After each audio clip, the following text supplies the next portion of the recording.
na bande connaissance balanda biso na www.tolobelavie.com tolobelavie.com eza wana pour na souci na bino pour informer bino makambo to lekana na communauté na biso donc to sala makambo tout ou esengi moto aloba na vie privée ya bato biso ozala pour na vie ozala na parti prité au combattant au pasteur au musicien non wa za na besoin aloba makambo na ye a édifier peuple de Dieu o asala makambo ya publicité na ye so abengi biso to zala wana so abengi papi gen au ya ça l'émission là est nous demandons la boxe télé qui n'engaille ngamo te dit la quoi ça sert dans zalawana mais lelo na yembelino l'homme de Dieu boye baye ngana yebie personnellement mais on se présenter les questions sans plus tarder en plus ça va staff na ngamo te nezala na pesi papi gen mota Thomas Langai na pesi pasteur tuke bon petit na Bilbao na pesi mbote mon ami na pesi Jefte Kifa pasteur na Paris na pesi mbote trop les qui na évangéliste missionnaire Kambelio na boki ba pasteur évangéliste missionnaire Kambe na Boakio, merci à toi, na pesi susu. Pichunga makuli masa mangana Jubek na pesi mbota trop, na pesi susu. Bana bima nouvelle alliance si on a sambelaka apôtre Tito Bolia. Na pesi mbote, na pesi mbote prophète. Oumela. Bonjour, bonjour mon frère Teddy. Voilà. Merci. Ngana yebi personnellement, na yebi to se présenter le feu à la dynamique soit Tolobelavie pour la banque se présenter. Oui, merci. Premièrement, je remercie Dieu. Nous allons permettre de faire l'émission. Nous allons faire l'émission pour l'émission. Nous allons permettre que tout l'émission, c'est très important. Nous allons se représenter tant qu'apôtre Jimmy Zela. Nous allons Yebinga. Et na personne merci de sous na yo mon frère Teddy Mola on a vu très bien otobundi mingi nangola tito komia et puis na pesimbo te na papi gene et tout le belle vie to continuer pour le belle vie parce que monde déjà na poussa tout le belle vie pour bazoa connaissance. Merci. Na se présenter tant qu'apôtre Jimmy et naza en France précisément à Paris dans salon salon Zambé na Angola toko bana merci va nasi balandi biso na nito ke gamba moto kutana bena biso ya solo o pesanga parcours na yo ya musala nzambe ndeto na minto za ngana yebi personnellement to bunda na banzamba to ina balwanda to bundi le penza ma pamboli biso to za na poto ozo continuer kaka musala nzambe pesa biso parcours na wow parcours nanga eza penda mulai comme serviteur de Dieu, na évolué penza na mboka Angola et na yambi Yesu na Kisasa des années 85 tant qu'on réveille Koti et na pesimbote na évangéliste Kikobo ouais qui na réveil côté na biso na Kingasan parce que na zamu na Kingasan et ayena réveil to bandi ko sambela ayambisi biso Yesu to zuba baptême puis après nango bane mususu na yeko kota Angola. Et Angola wana en tout cas vie ezala qui passe bon Zambé pende ezala quitté to na misala musu ya diamant makambo sume to leki toujours na bon Zambé tant que ba frère nakanga mais toujours na Zambé mais makambo so na ko salama ko yamba pena Yesu boye que azala pende banda ko servir ezala qui un peu difficile ozo sala te aux intercesseurs netité et tinzamba ko sala ngai ngolu kaka na Angola et si parcours n'a comme un serviteur de Dieu mais parcours est appelé moulaï parce que t'es là qui m'a cassé la souffrance il m'a cambré belé même na ticket pendant zambété na leki na pasteur pembe na ngai en tant que frère Jimmy et pasteur bazalaki na pesi sumbote na papa na ngai suna koloba asso bienvenue aux États-Unis parce que tout allait na kafufu tout le temps bandai ko fortifier ngai frère Jimmy fossé l'Anzambé tu Nzamba ko sala ngolu ndé na commis serviteur de Dieu. Merci. Na niveau kosaka yo taki l'homme de Dieu. To a béni yo kuma mosene Nzambe na kosaka.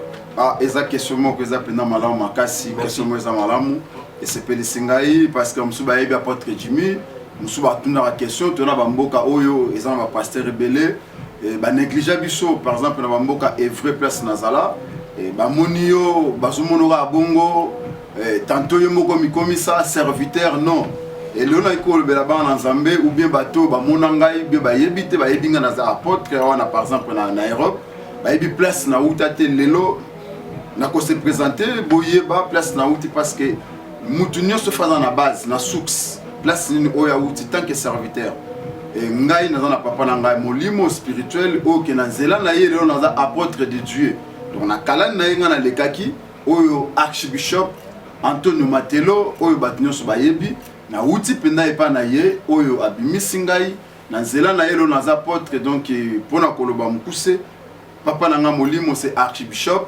Antonio Matelo oyo bato bayebi. Merci archbishop Matelo la personne monte na côté église la deux fois na mars c'est ça na roi mars 17 roi 17 na côté deux fois azaki va passer moi salela nzambe azaki na option makasi bon ça fait longtemps pe na ebide azawapi aza toujours na Angola merci parce que na accord de ces paroles sur na bande ko belé bayebi ke Golgotha se kufa Golgotha e bandi na 99 to ba 99 na Angola roi 17 et si batamoko ba vente ebika musala nzambe ndenge ezalaka kombati to lepe na kombati batamoko bayeba ke Golgotha kufa mais Golgotha kufa tezali na moment au Golgotha ezali na roi 1 Golgotha eza na Kaskel pasteur Mazali Golgotha eza na Kamama Golgotha eza na Fubu et Golgotha ezo panza na partout donc papa nanga molimo azali azana Marthe toujours na musala nzambe na roi 1.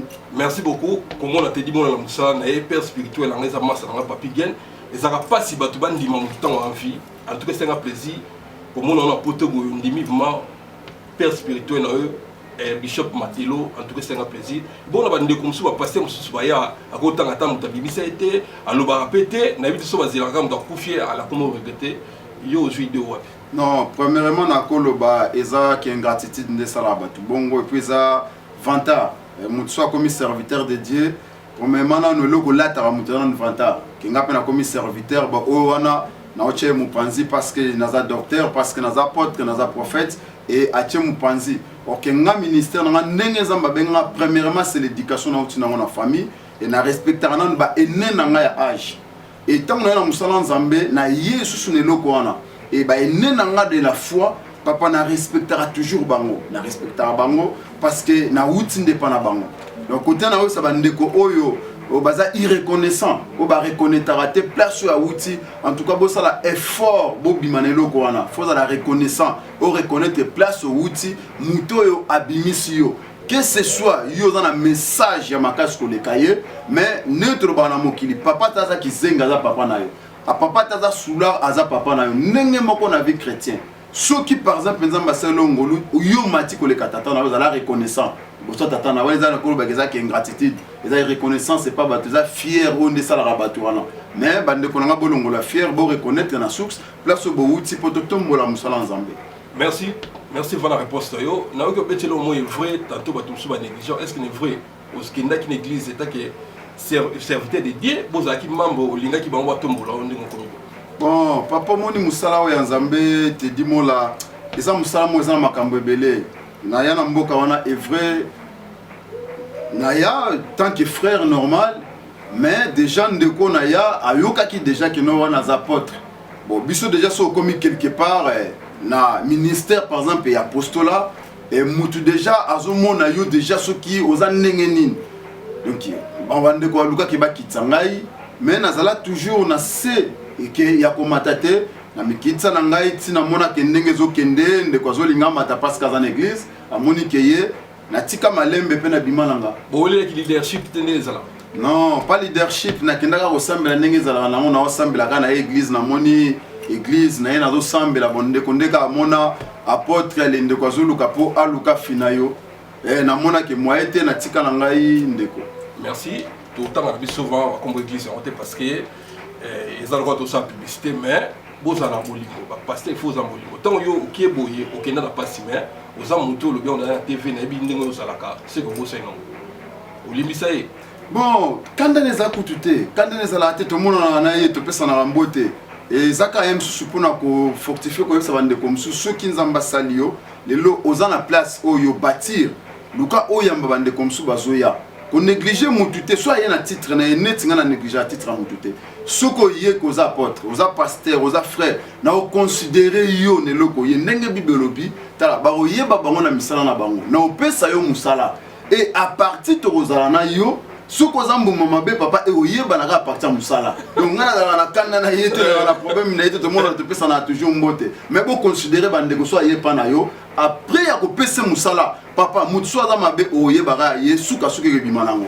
Merci beaucoup. Mais parmi les difficultés, il y a des difficultés.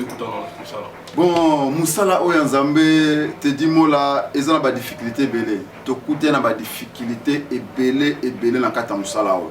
Premièrement difficulté, ils ont nous samé là. Nazo ta musique bandangola. Tant que tu bandi église Golgotha et na Marx. Donc comment là, il y a peut-être moins difficulté donc difficulté écouter nango. Sacrifice au sala vite fait comme ça bon difficulté na côté na ngoza nos prières na nos mingi na se sacrifier à mingi pour na musala nzambe et ba difficulté zala mo zo travaux ta musika ozona musika et ba négligence ya ba tout tantôt zo ko fortifier ba na nzambe pour ba ya église ba mususu ko benga ba téléphone te musu akangela okanda yo ko na problème de pour na ni biga que ceux qui apportent ay na yambi na téléphone ay bisa na église et comment ça ba souci donc ba difficulté pena mingi ya ngala. Merci. Ma tentation est que monsieur Nzambe, nous basta Nzambe, net na tongo wa biso dans les réseaux sociaux. Ba tini image mon indi so ya balo ba Kiswahili, na indi so izana Goma. So izana Kisangani. Ba masa na Kisangani ateni de Kisangani na pesi no mbote, te di mola yo. Balo ba Swahili type moi soit disant pasteur, ba yo kutaye a forgan de linde balobaka na mwasi moto. Ba difficulté na ba pasteur, yo so ba tentation na bien ya mbongo. Bien moi ça moto. Zo bien la tentation. Bon, na musala oyo na kolo bateke na zo tentation te. Ba tentation, zo ba tentation na musala oyo. Parce que na biso comme pasteur, comme évangéliste et le lieu comme neti et pas ya bande ko na biso abasi neti falaya pour à profiter soit aya pour akoy sa ministère. Okuta na biloko wana mais pas na ngai moi si ba tentation ba ya na bango mais ba kokate parce que ngama kambole sinatika on déjà kala.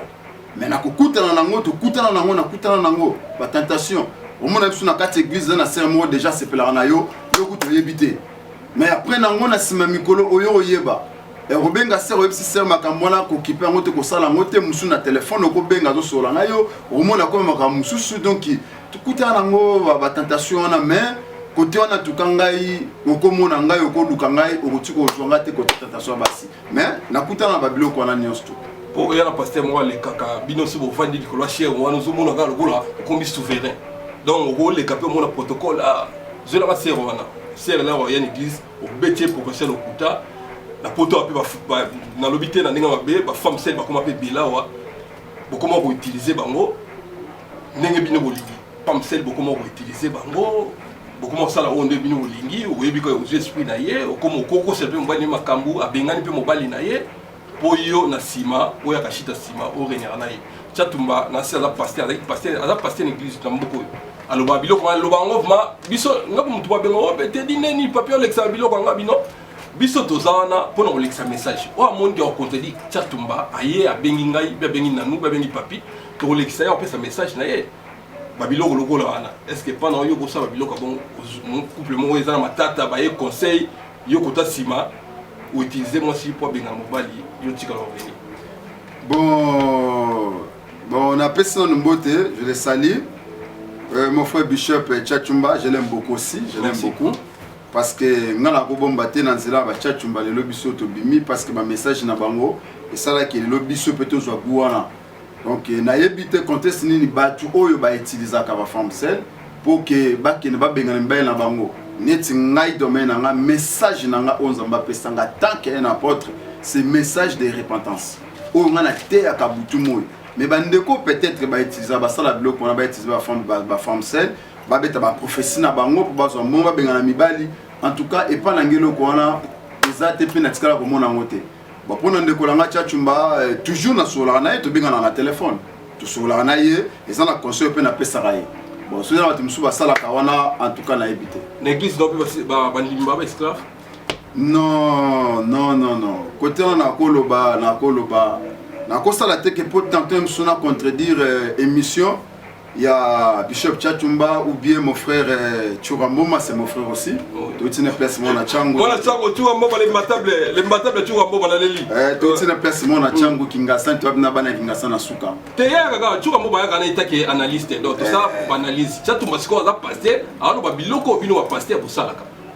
D'accord, donc ceux qui n'église d'ailleurs bandiminde ba yakawa so ba esclave. Te ngasina no bango déjà avant que tu ba mission na moné le cas et sina te yango déjà l'église na ko ba na 80 na 2012 na te yango déjà l'église et pour nous ça batuke l'église esclave premièrement esclave azanani esclave aza muto yo azo dépendre na muto ya kangi ndenge kala bakoko na biso ba ki esclave donc bazo dépendre pas ya bato. Or na quatre églises tokolo ba ke esclave na quatre églises ezate parce que mutu nyonso yo ayami déjà Christ a comme na liberté.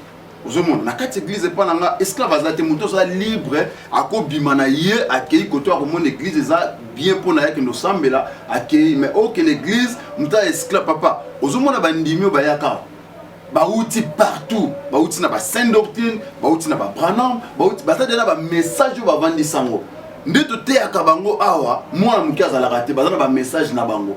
Alors esclave azalaka te ezaki balingi nde Yesu balingi nde Yesu mo bato bana l'église papa eza pour ba pasteur te balingi Yesu baza libre bazalaka esclave te so moni lelo bazo kangamaka parce que balingi Yesu makasi ozomona mais ok esclave na quatre église na olobake bandi bazana ba esclave te baza libre ya sala nyonso tu ngana kangama muté parce que bawo misuto banana bango bazana bango te bama bakenda donc mundo sana libre ya okota za libre ya kobima ki okanga esclave parce que azo dépendre pas na ngate bawo dépendre pas Christ. Soit Monique par exemple l'église Golgotha en France message eza sous malamu te aza libre ya kobima akende donc pour le baki okanga mutu na kati église en tout cas bazana bango te bazana esclave te sauf frère oui c'est la chema bunza to kangela ekanda te bon wana eza conscience ya mutu pour vraiment il y a dîme eza commandement oyo chrétien nyonso sengeli a respecter yango parce que ce mutu azo sa yango te papa.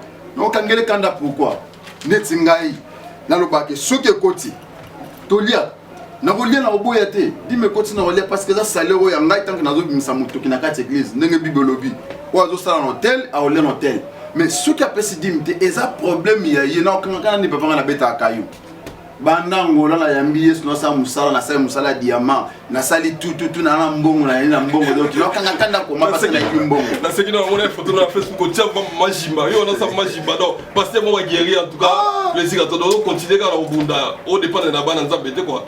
Mon frère te dit mola na yebisa yo ngiyango na ngai bato tozana bango bayebi ki apôtre Jimmy mama mbongo kuna za la raté mais so pesinga mona ole parce que na sali mazimba na sali plonge na sombi diamant tant que coxer na beti libulu donc na yebi diamant na nous très bien na yebi diamant très bien na dépendant na mbongo te et puis na envier na mbongo mutu te donc mutu so pesi dim to lié soka pesi dimite na kutu na zati problème eza siko ya ye parce que tote ya maloba na nzamba totalité so pesi dim nzamba o protéger na mbongo na yo so pesi te ngana okanga na mutu kanda te na ina pe mutu te parce que mbongo na na tala na o na zoko no beta ka na benga na temple te parce que na ministère oko benga na temple ou bien aux ans na temple te mais non na benga na temple te que na va na église na dépendre tantôt na dîme na beta kayuna nga na sala musala na ngai na suka sana do salaire nga moko na no na église pona ofuta salle na baksana no mbongo na zate ke o pepe de Dieu bazo ba nga mo na baksana no mbongo na nga na kati église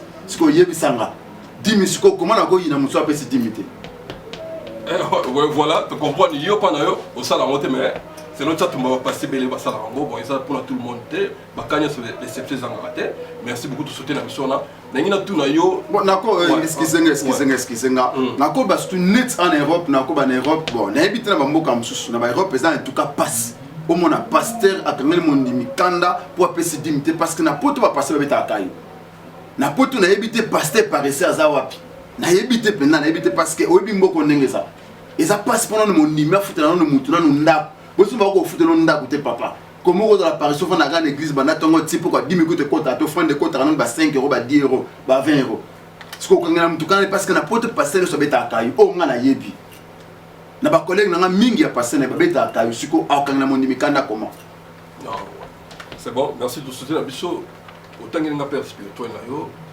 na ina yeba église Golgotha ngana yebi yango ezaki na Kafufu ezaki na Luanda na poto pe ezali na ina yeba so yo bandango wapi église Golgotha bandi na Angola na poto bien na Kinshasa bon ndé na ote ko le église Golgotha et bandi na Kisasa et pas na ko bana ko benge afo na portugais et na français papi na linga na ko benge koko oyo Jacques Masalu waza papa ya molimo ya passé ya archevêque Matelo et bandi na Kisasa et tango passer matelo et Luanda tu vas na passer matelo banda kakulama nde na Luanda na 99 nde ayeko banda Golgotha na Golgotha peste tozalaki et na 2003 nga na yeko bima to yeko banda mususu na Kaskel na berger mais na PC Sumbote parce mais zamba osala ngolu Golgotha somi da place na na Kaskel et to bandi na bango ti ndenge nga na yeko bima na tiki bango na Kaskel et tango na ye na yaki na vision na parce que ba prière ki ponanga na yebisi bango kende nazo kende Europe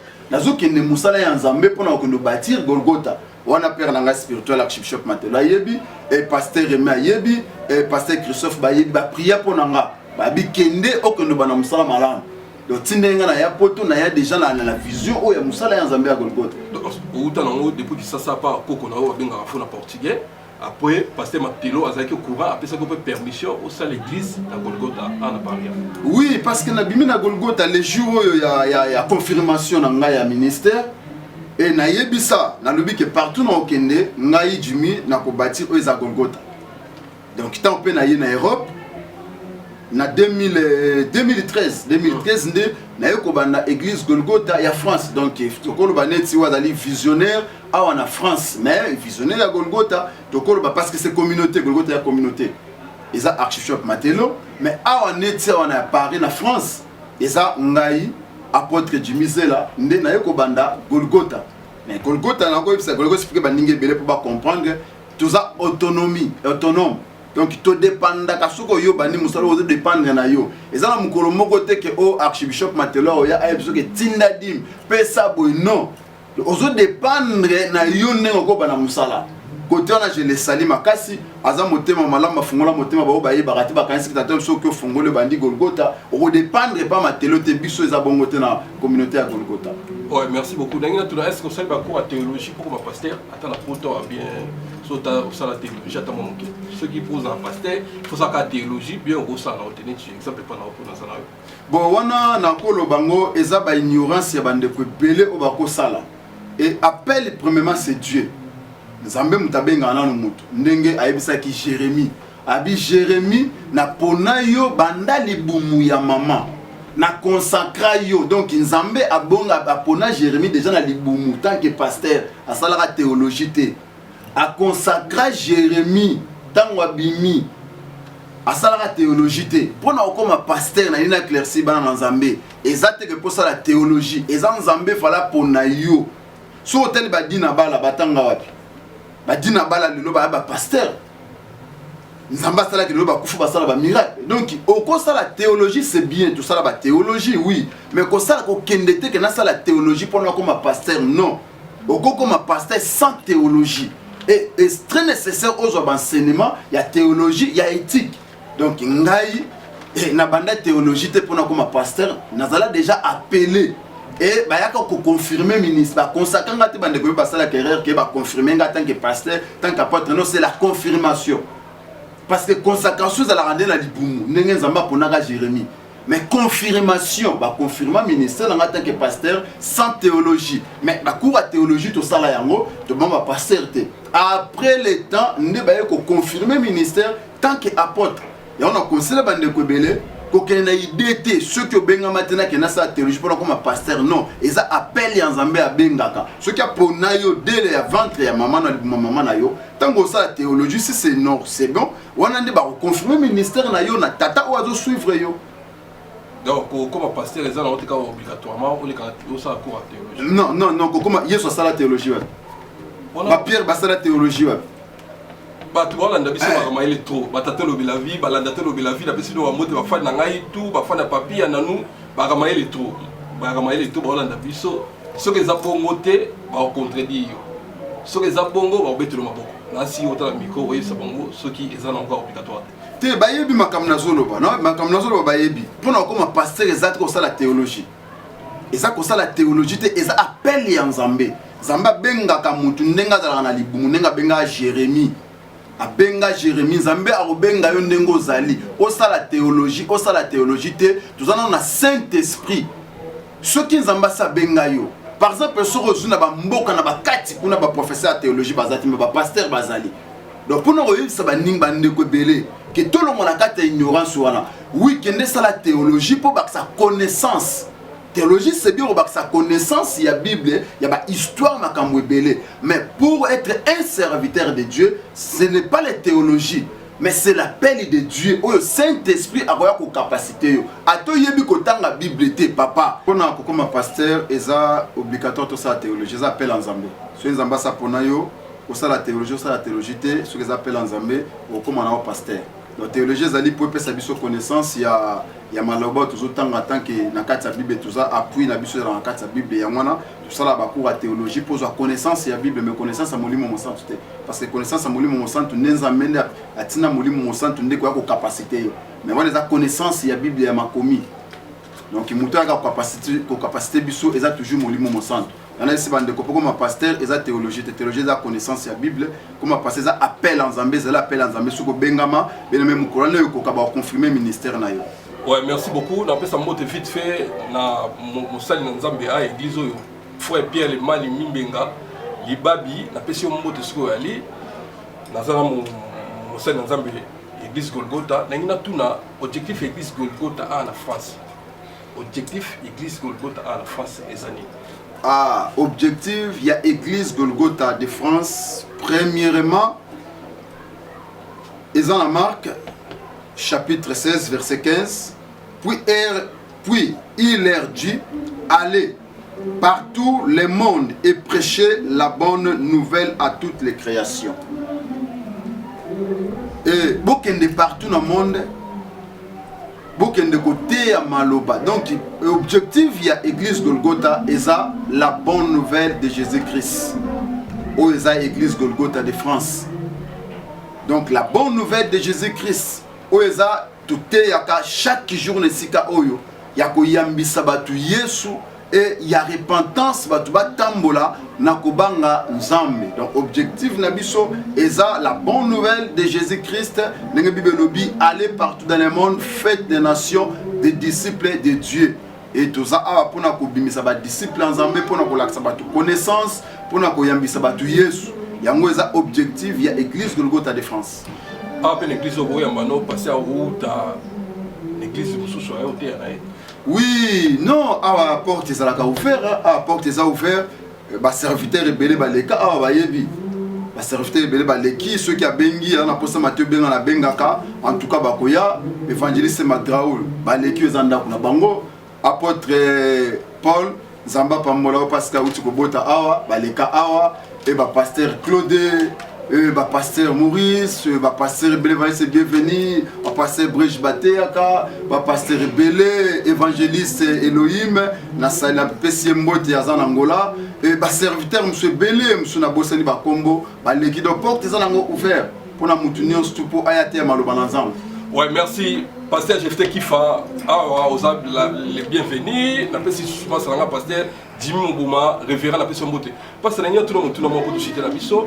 Est-ce que va combo fait ça va titre honorifique ne va bengaka révérend, bishop, apôtre. Va combo ezara, ezara la différence pour bien encore passer tout court bien ezarani. Va combo là, natangi révérend exemple bishop, apôtre bilomo abo. Bon, cause apôtre pasteur et un ministère. Les ministères au Jésus qui te le barrasse, c'est 5 ministères. Donc, nous sommes pasteur et le Koumouté et un ministère naïe. Mais ministère, on est fait la confirmer la père spirituel naïe. Et ce que pasteur est inchangeable. Les gens qui ont dit que nous belé, nous avons dit que le apôtre est comme pasteur. C'est ça la différence parce que ça bambri. Nali tout le temps ma combien Nzambe papa pour n'éclaircir après n'expliquer très bien parce que ambouyemezo les cas toujours to confusion parce que ba Nzambe pe balina ba ngoye ba makambo te. Donc quand on est dans 5 ministères au Jésus qui na Ephésiens chapitre 4 verset 11. Il a donné les uns comme l'apôtre. Rappelez-moi au chapitre. Ephésiens chapitre 4 verset 11. Pour nous là ça que apôtre les a traité, évangéliste les a traité dans ministère. Et il a donné les uns comme apôtres, les autres comme prophètes, les autres comme évangélistes, les autres comme pasteurs et docteurs. Donc, ils ont ministère au Yesuatikaki, ils ont traité. Par exemple, nous avons un bishop. Et bishop, on a, bon, ils ont petit traité, ils ont ancienneté. Parce que bishop, c'est l'ancien. Donc, ils ont ancien le ministère à Dieu, a commis bishop. mais ezap nayebi te bandeko mosusu basala yango na ndenge ke ya titre mais nayebi ke eza ancienneté ancien comment on est sonné bishop donc comment là au moins si quoi yango na ngane ba différent donc ils ont encore ba titre ba tozoa qui ancienneté qui a ande mon apôtre donc ba référent donc au moins ce que ba biloko là bon moni na bato bayebi penza makomi te makamna nzambe te nde bazwa yango munene mais moto ayebi makomi ayebi yango azwa munene te révérend c'est normal révérend de l'église c'est normal c'est pas grave bishop ezapé ma bête bishop tchat mon appelle sur mote archbishop matin appelle sur mote c'est l'ancienneté bazab ancien moi qui ancien bishop oui mais bande comme ça ce qu'on dit bakina na mabe mais bango moko ba bishop ba archbishop ezala ngo munene te eza qui ancienneté bazab ancien ba tiango mais ce que dans la bande comme ça o bazo zuango ke pona honneur poza munene wana bazana kati ya kobunga. Mais c'est le comment que tant qu'ancien bishop oui mais pasteur apôtre docteur on les a titres des ministères ba mso ko mo za le kumute parce que dans le ministère be ça batuma bakule lo so ba moni ba obanga na musika eza apôtre net biso ba apôtre eza prophète eza ba docteur. OK biso no son évangéliste ya tikali na pasteur tout ça pareil ego to kokani pourquoi ba différence wa kombo eza yesu mutatika ki yesu parce que mutamta musala mo fete limola apôtre na musala na ye apôtre na musala na ye ke nzamba chinga lelo apôtre lelo pona vantana no beaucoup ya parole de Dieu na vantana église nenga yebisa ki Pierre sur toi Pierre j'ai bâti mon église Pierre c'est un apôtre donc biso ba apôtre to vantana l'église papa yo ko te pate pa menga na lokala vantana église et évangéliste il est là pour évangéliser pour la parole de Dieu. Prophète azawana nzamba zo lobazo yoka azo annoncer ba makambo nzamba zo lakisa ozomona mais ça na ba don ou ils en a quatre pasteur azawana tant que berger pasteur tant que berger na quatre église pour avant de sa église docteur il est là pour la Bible docteur azawana ayibi connaissance ayibi makomi na nzambe penda bientôt yebi mais docteur azawana pour écriture donc biso nyonso wana biso no tozana tozosala eloko moko ezaneti liboko likolo ezosala nzoto. Donc, biso tozosala eloko ke poto tombo la corps de Christ. Donc, différence c'est que muto aleka muninga azate pasteur aleki apôtre apôtre aleki pasteur dans l'équipe prophète. Donc, ba grâce n'est différent. La grâce est différent puis ba don est différent. Yo cause na don oyo ya prophétie, na don prophétie te moza pasteur. Na konga na cause na don ya guérison, yo na don ya guérison te. Donc, ba différence si on a maison ngo ba titre tendenge ba tumusu ba kanisela ngo ba mona ngo munene. Ouais, si on a une tout là, est-ce que na pasteur à Paris a beaucoup de temps là, nous avons réunion au mutualité beaucoup de temps là, pasteur tout bien mon enfant dans bon côté on a marché pendant monter, on a marché monter pour na roloba peuple de débo comprendre que communauté na biso tous a toujours divisé premièrement na ba haine.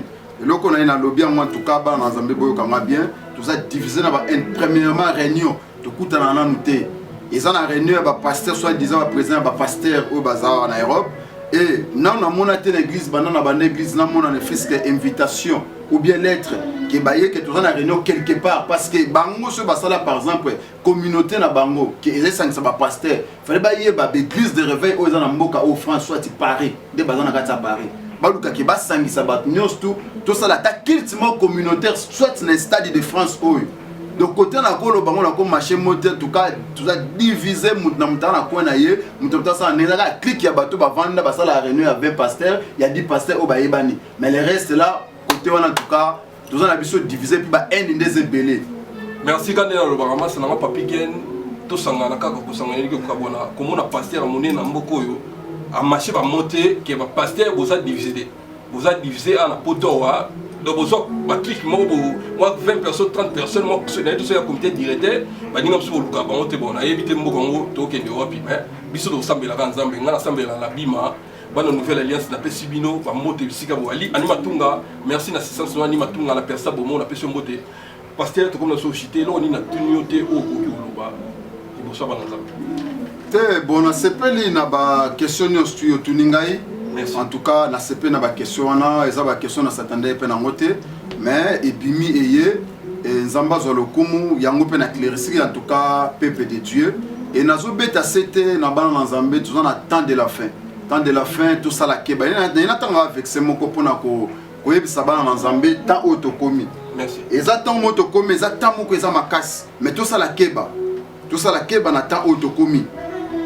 Na nina tanga yango pona ko clairci bana na Nzambe.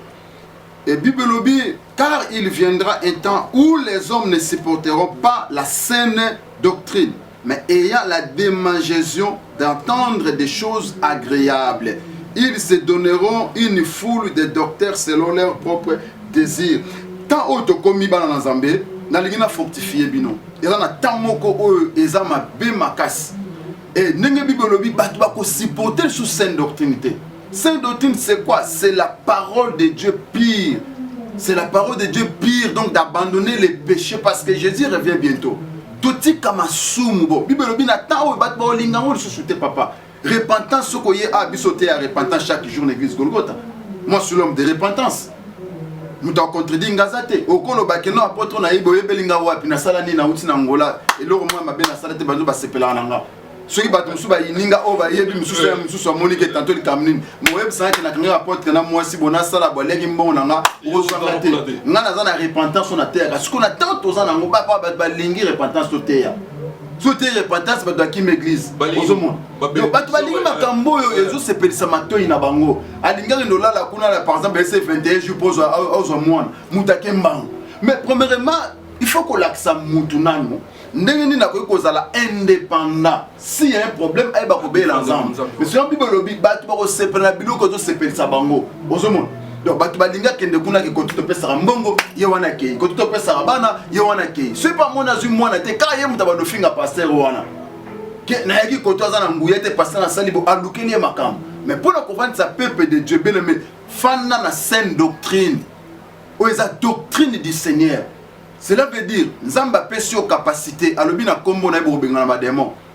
Alobi soko beti a ofungola mama ozana capacité papa ozana capacité soko yebisi nzamba peso mwana koti prière a opesa yo mwana so mono ko kite luka ba mpaka ya lingomba okende église mais ko kende église pour l'intérêt to zo mwana ko kende église ite pozo mbongo ko église pozo mukando za musala parce que so zuto okima kende église parce que olingi nde Yesu. Donc toto comme ça difficile bokende bikenda kendate mais bo vana na kata saint d'autre so va une église na yo fa une église on a ça la publicité na benga mutu ke yara une église non na ça mutu ke avant la doctrine ya parole batu balinga cinéma te l'église papa ke na église no so mutu balinga cinéma te ko vana na église te ndeko na ngai parce que ozan intérêt ozo mwana ozo mwasi ozo mbongo te kende na église parce que au accepter Jésus-Christ au vana na kati ya parole. C'est l'enseignement. Papa, tu vas lire l'enseignement. Si tu bengi enseignement, tu vas lire enseignement. Rien. Mais si tu bengi ce prophète, moi, ou tu vas bikola, papa, tu vas lire belé batondi. Il y a la Bible, le bin attend de la fin. Tu vas lire sainte doctrine. Mais toi, tu pas ça, tu vas enseigner l'église. Toi, tu pas ça, tu vas connaissance de la parole de Dieu. Pour pas qu'il y ait des bikenda, qu'il y ait une église, tu vas enseigner. Tu vas un évangéliste, Boni Mimbenga. Après ça, tu as fait une semaine à 4 églises. Tu as un pasteur Brège, un grand enseignant. Et tu as un prédicateur Djibril, un grand enseignant docteur. Papa, tu as un prédicateur Liban de Belé, mais tu as l'ingité bozo kembikenda kenda na opé ça au conseil moi dans zamena zo exopté yo. Kokende église on a été parce que on a posé à moi. Kokende église c'est parce qu'on a posé mbongo. Lobiso ko zwa ngote ka yo moto lukela pasteur na makambo. Non, kende église parce que olingi Yesu, olingi Nzambe. Wazo battre la vie na yo premièrement c'est l'âme. Que on zamba zo battre la yo et le reste là n'inge Bible lobi premièrement chercher le royaume des cieux et le reste là au pesa biso le matabis bolinga na nzambe et bolinga enseignement c'est très important le bat ba okende bikenda kenda pour la nini ataka na posa mbongo papa l'église belé na mboka o 3 mois pas l'église comme na ba 300 personnes après 5 mois aventure à quel point batunyo sona est-ce que baza ba nouveau converti baza membre asikate ba uti l'église partout uti na Golgotha uti na église tant que le prophète sona ye bango so ba longa na église ou ba est-ce que baza ba bébé spirituel baza bébé spirituel te tant que ba mona makambo wana bo passer c'est ba aventure ye wana bingale akimi so abimi mais est-ce que tozo kende wapi toza wapi tous on a posé ça, on a posé ça peuple de Dieu pour faire un enseignement. Église nous sommes là. Ceux qui vous a 10 personnes, vous avez 2 personnes. Ceux qui pasteur nous sommes en Zambie. A ôté repentance, surtout repentance. On va mettre là, c'était maman, papa. Fanda wana. Kolanda prophétie, landa prophétie de la parole de Dieu. Oui, bah kolo bela biso qui doit prophète tout le bas. Mais le problème est ali, bo vanda na kati ya makomi ya Nzambe. On a ko exaucé ba na Nzambe yangwana. Merci. Comme nous sommes Souka, Soko Pesa Tuambote, na la PCI Jansima et Force Italie Mbote, la PCI Makarine Chomba, il y a Vincent Bilandi Mbote to, Fernando Finda Congo Diatotila, la PCI Mbote Siko Ozali, ceux qui ont PCI Mbote na bandeko Toba, Bandi Binayo, bandeko partout, PCI Mbote pour les autres de la vie. Oui, en tout cas, na Pamboli Zambé, nazo Pesa Mbote, premièrement à mon père, Archie Matelo. Et Nzamba Pambola yo, Nzamba Tombola Sela Olususu. Et na pesi mbote langa susu na pasteur Freddy. Et na pesi mbote na pasteur Berger Aimé. Na pesi mbote na Berger Christophe. En tout cas, Nzamba Pambola bino na musala obo sala na Golgotha ya Kaskel Bosombi Lupango Nzamba na Zanabino Longo. Et na pesi mbote ba tellement bazaye belé. En tout cas, na lingi bino surtout église Golgotha ya France, na lingi bino maman présidente, maman Hélène. En tout cas, Nzamba Pambola musala zo sala. Et papa nangai Pierre Mimbenga Libabi Zamba Pambola yo kangama kana Nzambe wana Nzamba osalela yo évangéliste Boni Zamba Pambola na musala parce que ça fait longtemps tous en toujours ensemble et pasteur Brege na peso toujours mbote Nzambe wana zala na yo Nzamba salela yo et na peso su mbote na ngama kasi na ba maman nyonso église Golgotha et na bosanité ma femme moi sinangai et maman Adèle Konjo na pesi mbote makasi Nzambe azala na yo et abatela en tout cas couple na biso makasi et na pesi mbote na batu nyonso tout mbote na bana Nzambe nyonso tout partout bozali et souhait na biso ezali bo prospérer bo kende liboso. Merci maman Del Konzo na pesi mbote trop basoso wana tokoyaka koliango venanga mimbenga libabi na pesi mbote en tout cas na geste sala na la reconnaissance na biko tokutana. En tout cas, vous abonnez-vous massivement aux États de la vie. Parce que on a le tout souki à la prochaine, on va tout édifier, peu dédié. Donc, il y a un boss dans la Pessi, moi, Nanga, Neve Nangai, pasteur Jean-Marc Ozela, au Yazana Canada Mbote, Zambia Pambolayo, Moussala Nayo, et Kenda en tout cas, Liboso, et Namwasinayo Nadine, Zambewana, Azala Nabino, Zamba Pambola famille, Nadine Makasi, Zambewana. À Pambola yo tous toujours ensemble. Nirege na Canada ya Jerimbo mama malamu yaya en tout cas boumela tolobe la vie abonnez-vous massivement bye à suivre. Balinga tangwe kokie papi gene tolobe la vie mokote kwensi kweo tolobe la vie wa balobi nini papi gene tolobe la vie veut dire tolobe la vie. Tolobe la vie.